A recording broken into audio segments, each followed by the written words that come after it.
Il était question aujourd'hui pour le ministère de la Transition numérique et de la digitalisation de venir présenter au secteur privé les deux stratégies qui ont été élaborées. Il s'agit donc de la stratégie nationale de l'intelligence artificielle et de la stratégie nationale de la gouvernance des données.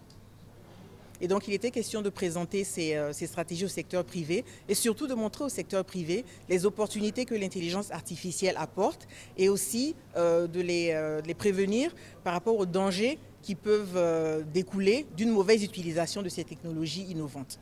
Nous espérons que le secteur privé puisse se joindre au gouvernement afin que dans le cadre de partenariats public-privé gagnant-gagnant, nous puissions travailler de la main dans la main pour la mise en œuvre effective de la stratégie nationale de l'intelligence artificielle et de la stratégie nationale de la gouvernance des données. La bonne utilisation dans des bonnes conditions de l'intelligence artificielle et des outils que cette technologie apporte,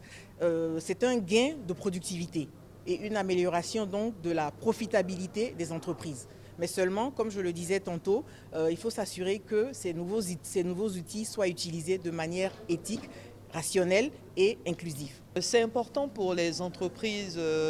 du secteur privé dans la mesure où il s'agit de connaître le cadre réglementaire, le cadre juridique, le cadre institutionnel qui va régir l'utilisation de l'intelligence artificielle par les entreprises. L'utilisation de l'intelligence artificielle n'est pas nouvelle en soi pour les entreprises du secteur privé, mais à partir d'un certain moment, il faut qu'il y ait un cadre qui soit mis en place qui permette de développer les stratégies